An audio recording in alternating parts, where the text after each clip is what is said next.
Mari bersama-sama katakan sekali lagi. Di hari Rabu ku bersujud menikmati kehadiran-Mu. Ku buka hati saat ini untuk mendengar firman-Mu.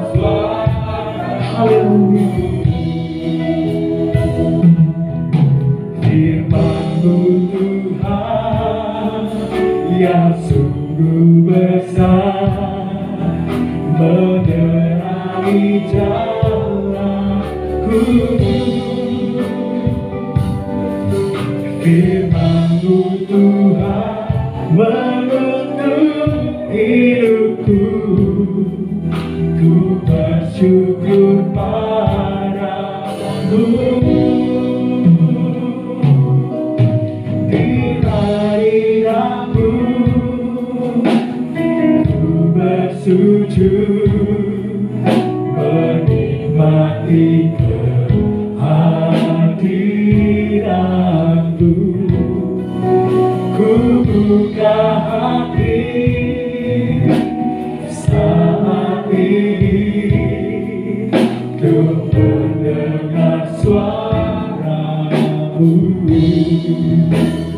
Firman-Mu, firman-Mu Tuhan yang sungguh benar, menerangi jalanku.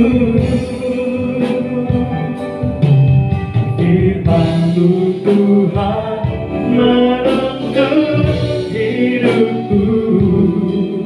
Ku bersyukur padamu.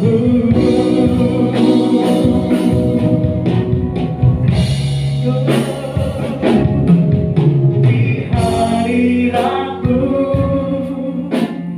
ku bersujud menikmati kehadiran-Mu. Saya serahkan buat hamba minta maaf seperti saat ini untuk mendengar suara-Mu, untuk mendengar suara-Mu, untuk mendengar suara-Mu.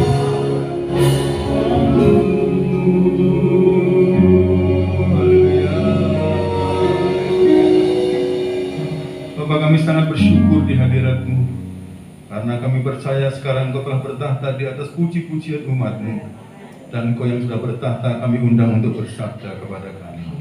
Tuhan, kami mau katakan kami sangat membutuhkan firman Tuhan, sebab Engkau mengatakan bahwa satu kali langit dan bumi dengan semua isinya ini akan lenyap, berarti segala sesuatu yang atas nama kami semuanya juga akan lenyap. Dan pada waktu semuanya itu lenyap, Engkau berkata ada satu yang tidak lenyap, firman-Ku tinggal kekal selama-lamanya. Karena itu betapa kami sangat membutuhkan firman-Mu. Tuhan, di saat yang teduh ini kami mohon Kau akan tolong kami sekalian, supaya kami dapat menerima firman-Mu, menyediakan hati kami seperti tanah yang subur ditaburi benih-benih firman Tuhan. Tuhan, juga hamba menyerahkan hamba-Mu untuk menyampaikan isi hati Tuhan, supaya hamba-Mu dapat menyampaikan isi hati Tuhan dengan jelas dan jernih. Hamba-Mu yang serba biasa untuk menyampaikan firman Tuhan yang luar biasa perlu pertolongan Tuhan. Ke dalam tangan-Mu kami serahkan semuanya ini, biar menjadi kemuliaan bagi Bapa oleh pertolongan Roh Kudus. Di dalam nama Tuhan Yesus Kristus kami menyambut firman Tuhan dengan bersyukur, dan sama-sama kita katakan amin. Puji nama Tuhan. Shalom. Salam sejahtera dalam kasih Tuhan Yesus Kristus. Saya sangat bersyukur kepada Tuhan pagi hari ini dapat datang dalam ibadah kita bersama-sama di Betani Sangkakala ini. Beberapa kali saya telah berkhotbah menyampaikan firman Tuhan dalam bentuk rekaman, dan pagi ini adalah kerinduan di mana saya dapat melihatnya. Mengucapkan terima kasih kepada Ibu Sula, juga kepada semua saudara-saudara yang telah melakukan pengurusan semua acara ini, sehingga saya boleh ikut bergabung dalam ibadah ini, menikmati hadirat Tuhan sekaligus sampaikan firman Tuhan. Saudara-saudara, kita berada dalam bulan Desember. Memang karena itu pohon Natal juga sudah siap. Karena itu saya ingin mengajak kita untuk merenungkan kebenaran firman Tuhan yang kalau diberi judul, mari sambut kedatangannya. Kita akan menyambut kedatangan Tuhan. Nah, pada waktu Tuhan Yesus Kristus hadir di muka bumi ini, kira-kira 2000 tahun yang lalu, maka pada waktu itu kita lihat di dalam Alkitab ada catatan tentang orang-orang yang tidak siap menyambut kedatangannya. Ada orang-orang yang bahkan pintar Alkitab, para ahli-ahli kitab, mengetahui di mana Yesus lahir. Karena itu Herodes sampai bertanya, tapi pada waktu Yesus lahir tidak juga dia menyembah kepada Yesus, berarti punya pengetahuan tapi tidak siap. Herodes pun kaget dan tidak siap. Bahkan kemudian dia merencanakan untuk mengadakan pembunuhan massal pada waktu itu dan dijalankan supaya Yesus juga akan mati. Orang-orang yang nggak siap dengan kedatangan Kristus, dia berbuat segala sesuatu yang melawan kepada Tuhan. Tetapi orang-orang yang siap, saudara menarik.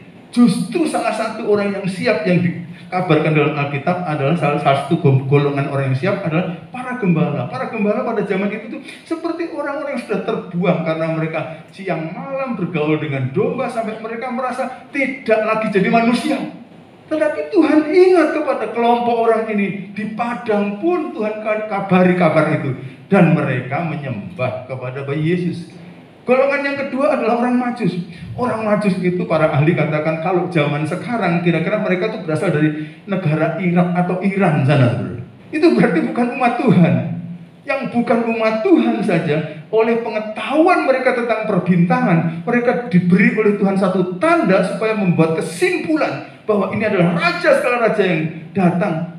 Bukan umat Tuhan, datang ke Bethlehem atau ke Yerusalem menyembah kepada Yesus yang pada waktu dilahirkan. Firman Tuhan katakan, kemungkinan perjalanan mereka mengambil waktu 2 tahun. Tapi walaupun begitu mereka tetap lakukan. Ini orang-orang yang siap. Nah, saya bisa mengajak kita melihat kedatangan Kristus yang lalu. Dan bukan tidak mungkin tadi umat Tuhan bahkan ahli kitab nggak siap menyambut kedatangannya. Tapi dia berkata bahwa dia akan datang kembali. Natalan adalah baik untuk merayakan peringatan kelahiran Tuhan Yesus Kristus. Tapi orang-orang percaya tidak boleh lupa. Jangan-jangan yang menjadi tugas kita yaitu menanti kedatangannya kali yang kedua, malah kita miss nanti. Kita nggak ikut rombongan seperti orang-orang Majus, seperti orang-orang para gembala, karena kita tidak siap dengan kedatangannya kali yang kedua. Dan saya tidak mau berbicara mengenai kedatangannya kali yang pertama, karena kedatangannya kali yang pertama sudah lewat dan kita sudah mendapatkan manfaat dari kedatangannya, di mana kita mendapatkan keselamatan. Amin. Kita mendapatkan surga oleh Tuhan Yesus Kristus. Tetapi kita juga diberi pesan, siaplah untuk kedatangannya kali yang kedua. Amin. Dan orang-orang yang menunjukkan kesiapan untuk kedatangannya kali kedua itu sebenarnya digambarkan dengan 3 perumpamaan yang ditulis dalam kitab Matius pasal yang ke-25. Kita tahu bahwa Matius 24 adalah khotbah Tuhan Yesus Kristus mengenai tanda-tanda akhir zaman. Ada peperangan, ada kelaparan, ada wabah, dan pandemi corona ini sebenarnya benar-benar mengingatkan semua orang di dunia bahwa kedatangan Kristus semakin hari semakin cepat. Amin.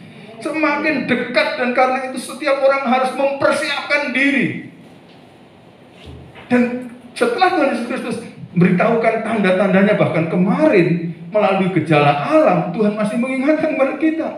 Bukankah gempa bumi, ya, gunung-gunung meletus, dan semua itu menjadi tanda-tanda makin dekatnya kedatangan Tuhan kali yang kedua. Perumpamaan-perumpamaan yang ada di dalam kitab Matius pasal yang ke-25 sedang mempersiapkan kita untuk menyambut kedatangan Tuhan kali yang kedua supaya kita menjadi siap. Karena itu coba kita akan lihat sekarang perumpamaan-perumpamaan tersebut dan sebenarnya pesannya apa.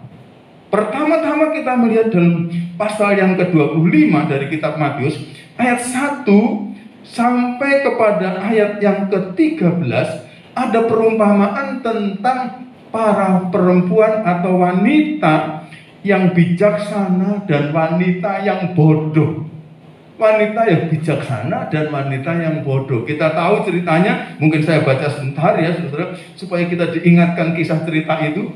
Tuhan Yesus memberikan perumpamaan. Tuhan mengatakan pada waktu itu, pada waktu kesudahan segala sesuatu, pada waktu kedatanganku kali yang kedua, hal kerajaan surga seumpama 10 gadis yang mengambil pelitanya dan pergi menyongsong mempelai laki-laki. 5 diantaranya bodoh dan 5 bijaksana. Gadis-gadis yang bodoh itu membawa pelitanya, tetapi tidak membawa minyak. Sedangkan gadis-gadis yang bijaksana itu membawa pelitanya dan juga minyak dalam buli-buli mereka. Dan menurut firman Tuhan ini ceritanya kemudian gadis yang bijaksana dan gadis yang bodoh itu masing-masing juga tertidur, sama-sama tidur.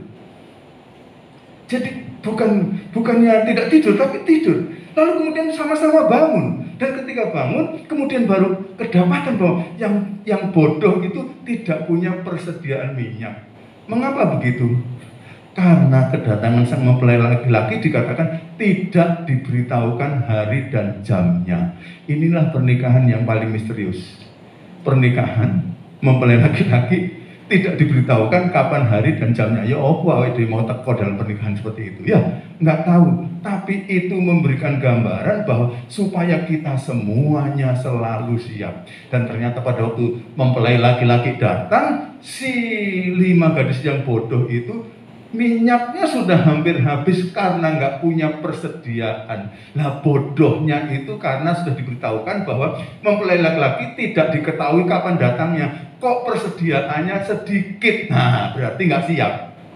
Betul ya? Nggak siap. Sedangkan yang 5 gadis bijaksana itu persediaannya banyak, menunjukkan kapanpun dia datang, saya selalu siap. Saya selalu siap. Dan itu yang membedakan, yaitu siap kapan saja dia datang kedua kali. Sehingga di dalam ayat-ayat yang terakhir dikatakan gadis-gadis yang bodoh itu kemudian berkata kepada gadis yang bijaksana, berikanlah kami sedikit dari minyakmu karena pelita kami hampir padam. Nanti kemudian gadis-gadis yang bijaksana katakan, enggak, nanti enggak cukup untuk kami, enggak cukup untuk engkau lagi. Dan karena itu kemudian Tuhan mengingatkan, ketika pintu ditutup, lalu kemudian gadis-gadis yang bodoh masih belum bisa masuk. Mereka berseru-seru, Tuhan, Tuhan, bukakanlah pintu. Tapi ia menjawab, aku berkata kepadamu, sesungguhnya aku tidak mengenal kamu. Ayat terakhir, 13, karena itu berjaga-jagalah, sebab kamu tidak tahu akan hari maupun saatnya. Pelajarannya adalah, kita orang percaya harus siap terus kapan saja. Ada seorang rabi Yahudi mengajarkan mengenai kedatangan Mesias. Tanda-tandanya diberitahukan semua. Segala sesuatu dijelaskan. Nanti kalau Mesias datang akan begini-begini. Lalu kemudian muridnya bertanya, oh, jadi kalau begitu, kalau sekarang saya belum terlalu bisa melihat tanda-tandanya, ya sudahlah, saya kalau begitu berbuat yang tidak betul dulu. Boleh ya Rabi? Boleh-boleh saja. Ya, tapi kemudian Rabi tolong kasih tahu kapan itu dia datang. Nah, itu tidak diberitahukan kapan dia datang. Ya karena itu kamu harus selalu siap sekarang. Kapan saja mesti siap. Kita mengerti kalau orang yang siap itu kira-kira yang seperti apa. Kalau saudara-saudara nanti membuka pasal yang ke-24, ada di situ satu perumpamaan bahwa pada waktu tuannya pergi, maka hamba-hamba yang jahat memukuli hamba-hamba yang lain. Lalu tuannya tiba-tiba datang, kedapatan memukuli, maka dia tidak bisa dikatakan siap. Sebab hidupnya nggak benar, malah berbuat dosa. Jadi dengan kata lain, yang bodoh itu adalah orang yang tidak menjaga hidupnya benar. Yang bijaksana adalah orang yang menjaga hidupnya benar. Kapan menjaga hidupnya benar? Pagi, siang, sore, malam. Selalu. Sebab kita tidak tahu kapan dia datang. Repotnya di situ, saudara. Kita menjaga hidup kita benar pagi, siang, lalu sorenya kita mau main-main, tapi tiba-tiba Tuhan datang sore hari. Mohon maaf, pada masa corona kemarin tuh, ada saudara-saudara kita yang betul-betul tidak berpikir bahwa itu akan menjadi akhir hidupnya. Tahu-tahu jadi akhir hidupnya. Baik melalui kematian yang wajar, maupun kedatangannya kali yang kedua, tidak beritahukan kepada kita. Karena itu, orang-orang yang bijaksana, kata Tuhan, adalah orang yang selalu siap kapan saja Dia datang. Mari kita jaga hidup kita selalu benar. Jangan beri kesempatan satu titik momen dalam hidup kita di mana kita mau hidup tidak benar. Jangan waktu itu Sang Mempelai akan datang, lalu kita dianggap tidak siap dengan kedatangannya. Amin. Amin. Ya. Jadi kalau zaman dulu orang-orang Majus dan Gembala siap, baiklah kita meniru mereka. Jangan seperti ahli kitab yang tahu di mana Yesus dilahirkan, tapi tidak melakukan penyembahan dan tidak mengadakan persiapan untuk kedatangannya. Yang kedua, saudara, perumpamaan yang diberikan oleh Tuhan Yesus Kristus adalah perumpamaan yang sangat terkenal, yaitu perumpamaan talenta. Kalau perumpamaan gadis bijaksana, gadis bodoh tadi memberikan pesan kepada kita supaya kita jangan malas, maka kalau perumpamaan tentang talenta itu jangan bodoh, mohon maaf, maka pada perumpamaan talenta itu memberikan kepada kita pesan apa? Jangan malas. Kita tahulah ceritanya, bukan? Tuannya itu memberikan talenta kepada masing-masing hambanya sesuai dengan kemampuannya, katanya.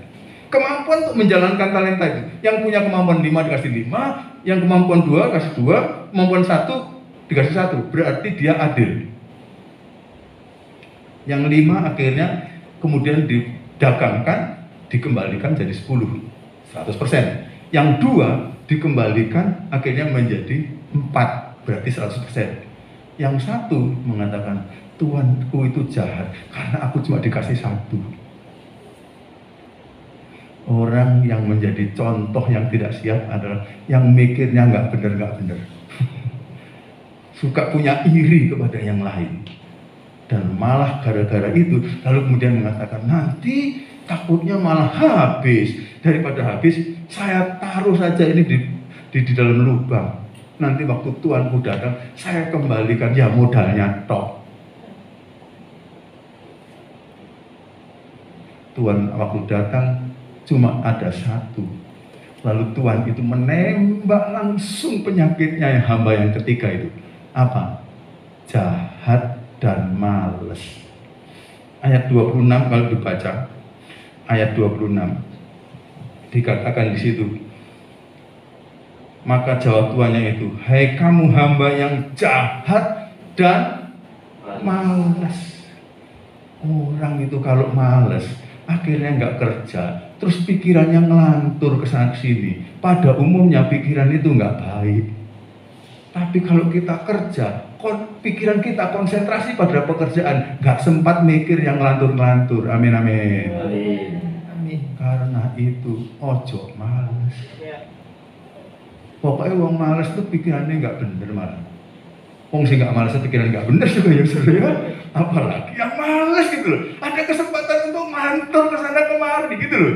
Karena itu mari kita rajin. Semakin kita rajin, semakin kita terus mikir mengenai pekerjaan. Semakin kita rajin melayani Tuhan juga kapan saja mau bekerja bagi Tuhan. Sehingga kita nggak mikir macam-macam.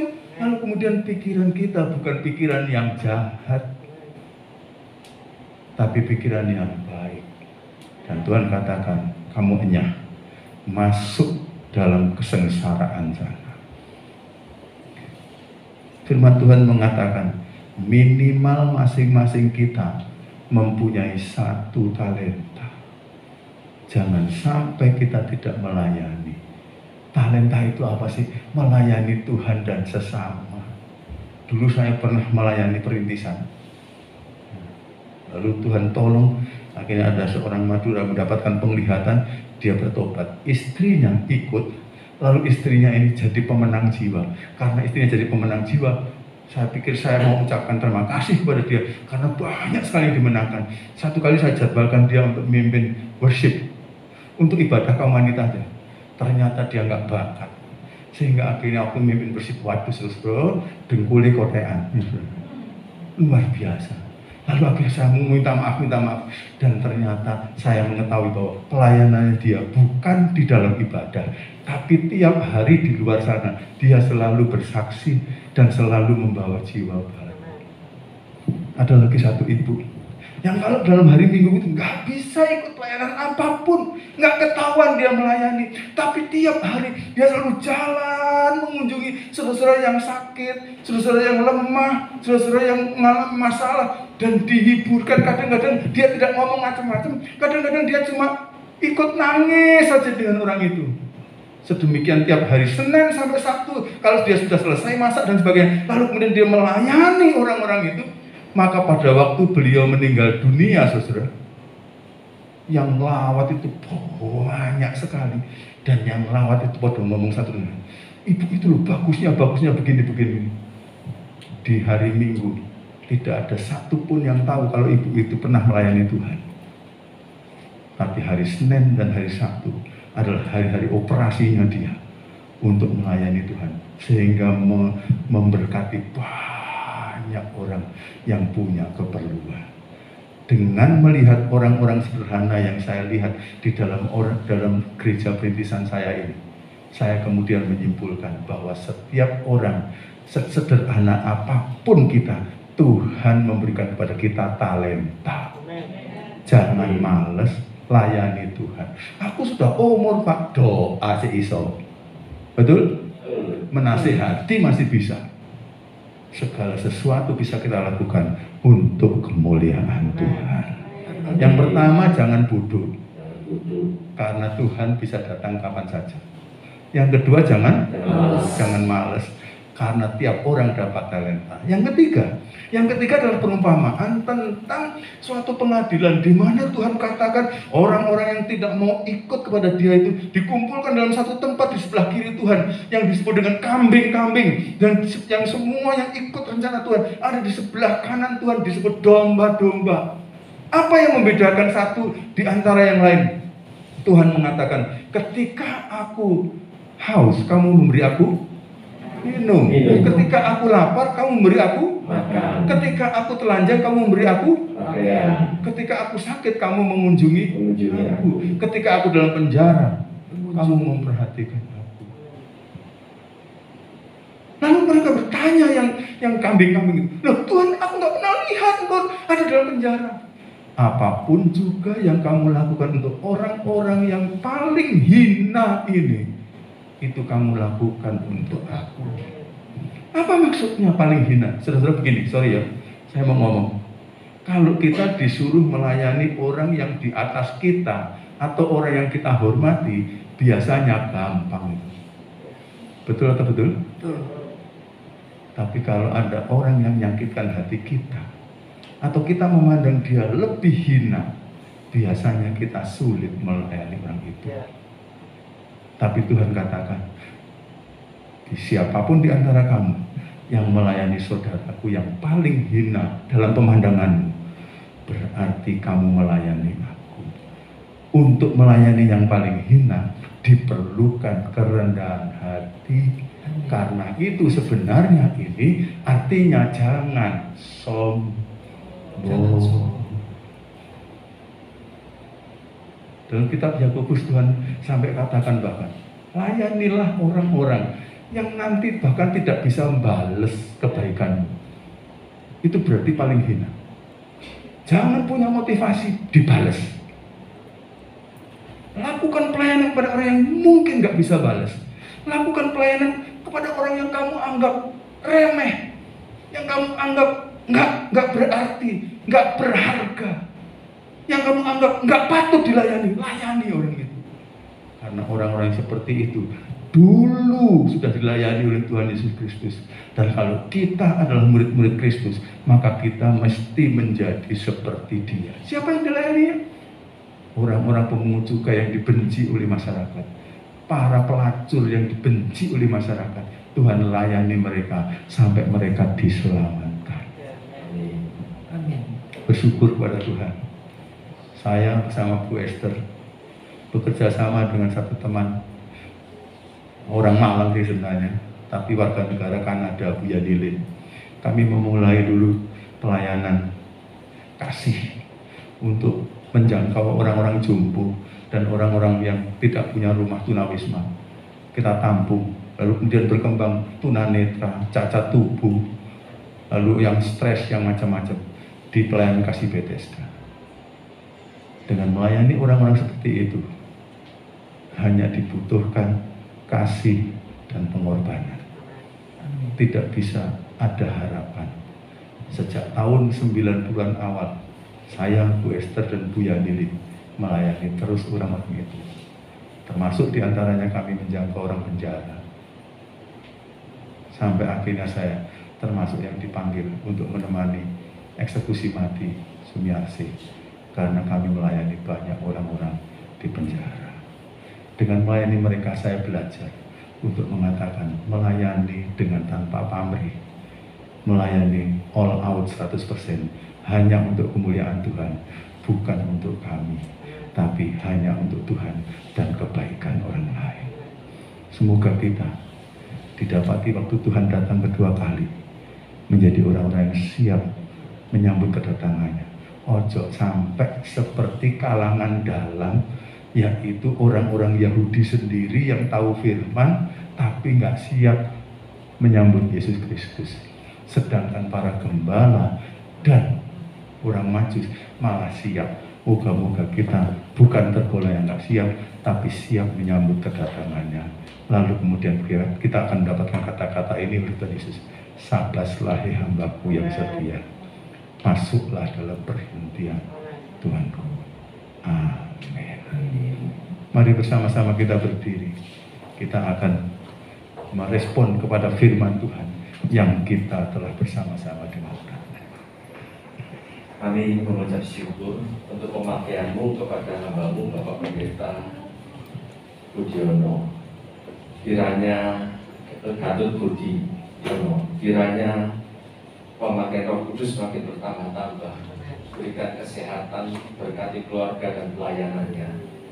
Dan kami tetap merenungkan firman-Mu, membuka hati, dan Roh Kudus terus menambah-nambahkan, berbicara senantiasa, bahwa setiap saat kami akan dipanggil Tuhan menyambut kedatangan yang kedua kali.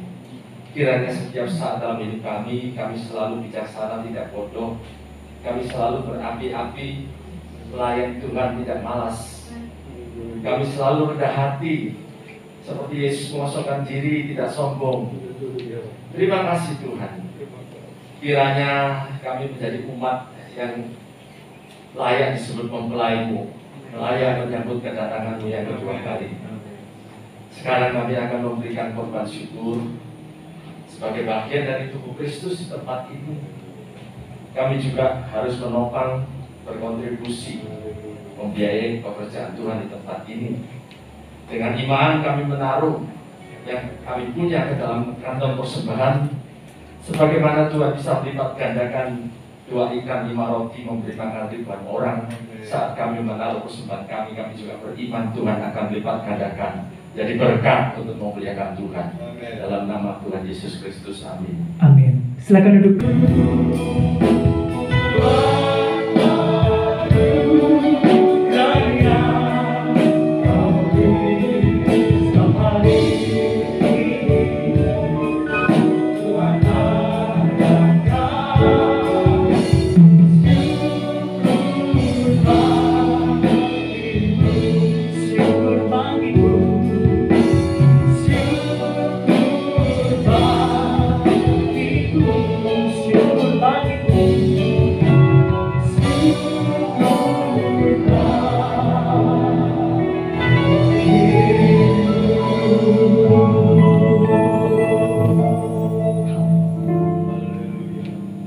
Sebelumnya saya ingin berdoa bagi yang memerlukan kuasa Tuhan hari ini,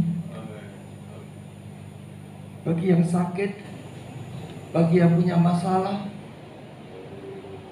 biarlah Tuhan, kami serahkan semua masalah sakit mereka, kami semua ke dalam tangan-Mu. Bilur-bilur-Mu telah menyembuhkan kami dari segala penyakit. Karena di dalam nama Tuhan Yesus, kami minta bagian yang sakit kami ini sembuh. Dalam nama Tuhan Yesus. Dan bagi yang berbeban berat, Firman-Mu mengatakan Engkau akan memberi kelegaan. Dan Firman-Mu adalah ya dan amin. Bagi yang mempunyai masalah, Tuhan, Engkau adalah jalan hidup bagi kami. Engkau beri keluar bagi semua masalah yang kami tanggung ini ya Tuhan. Terima kasih Tuhan untuk kebenaran Firman-Mu. Kami percaya Firman-Mu akan menjadi berkat dan kekuatan bagi kami, dan Roh Kudus akan menolong kami untuk lebih memahami kebenaran firman Tuhan. Berkatilah hamba-Mu yang Engkau pakai, Pendeta Gatot Budiono. Pakailah dia makin hari makin bertambah. Berkati pelayanannya, berkati keluarganya. Jemaat yang dikasihi oleh Tuhan, mari angkat kedua tangan kita, pulanglah dan terimalah berkat di dalam nama Bapa, Putra, dan Roh Kudus, dalam nama Tuhan Yesus Kristus, dari sekarang sampai menata Tuhan Yesus datang untuk 2 kalinya. Yang percaya sama-sama katakan amin. Sampai ketemu minggu depan tanggal kenapa? 12 Desember. Dan kemudian perayaan Natal, peringatan Natal kami akan diadakan tanggal 19 Desember, sesi ke-1 dan sesi kedua. Tuhan Yesus memberkati. Dihimbau untuk sedang jemaat duduk.